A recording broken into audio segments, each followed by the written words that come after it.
السلام علیکم ورحمت الله وبرکاته. یوسف جان لالا چې کومه دی هغه نن سبا په جاپان کې ګرځي. 4-5 ورځې مخکې ځلی دی جاپان کې دی او هلته د خلکو نه انټرویوانې اخلي او ګرځي. او په دې اخري کې دا ګیله وکړه چې زما نه د پاکستان خلکو ګیله کوله چې بونیر ته راغلی. نو واقعي یوسف جان لالا بالکل یو نوموړی صحافي د قوم خدمت کې لګیا یې. نو که چا باندې تنقید کړی نو د دې وجې نه به یې کړی چې یوسف جان لالا د خلکو په زړونو کې ځای جوړ کړی دی. په دې وجه خلکو مس کړی چې یاره یوسف جان لالا چې کومه دی بونیر ته رانغی او د خلکو په غم کې شریک نه شو. یوسف جان لالا خو ستاسو په عقل باندې خبره شوه.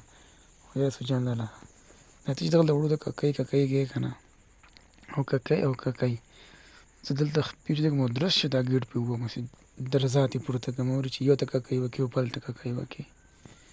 او جاپان خلک د پاکستان نه څه خبر دي چې پاکستان دومره وروسته دی. هغو دا پته نشته چې پاکستان کې ګړۍ پټېږي. پاکستان څنګه ملک دی خو چونکې پاکستان په ټول دنیا کې ماشاءالله یو ځلېدلی ملک دی. دا زمونږ کمزوري د جاپانیانو کمزوري ده چې هغه دې نه دی چې پاکستان څه قسم ملک دی او هغو ته دا پته هم نشته.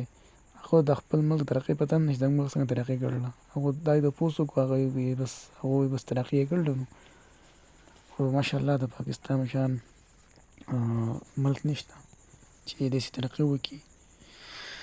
جاپان دغه کوپار خلک دي او بس دغه تاسو ول ده چې نه ښځه شته نه خاوند شته بس چې څوک څنګه وګرځي او څنګه بس د دنیا کافرو دپاره ده. په دنیا کې صرف وخت چې کومه کافر ته ځکه چې د دوی دپاره دنیا جنت دی او آخر خو بیا تباه او برباد دی. که څه وشو که دغلته خوشحالي منا وهي او دغلته مزو چرچو کې ګرځي نو هغو دپاره دنیا ده. موږ به هغو ته نه کړېږو. زمونږ د ملک په شان ملک الحمدلله په پوره دنیا کې نشته. شکر دی دلته اسلام برابر حفاظت کېږي. اسلام په نوم ازاد شوی ملک دی. شکر دی خدمت پکې کېږي منډې تړلې والې کېږي. څه وشو که اوس پکې غلاګانې کېږي بدامني ده.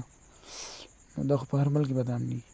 موږ د خپل ملک دپاره دعا کوو یوسف جان له ښایسته ښکلی میسج دې ورکړو قوم ته الله دې خوشحاله او آباد لره او چې راشي نو خامخا سوات ته راشه.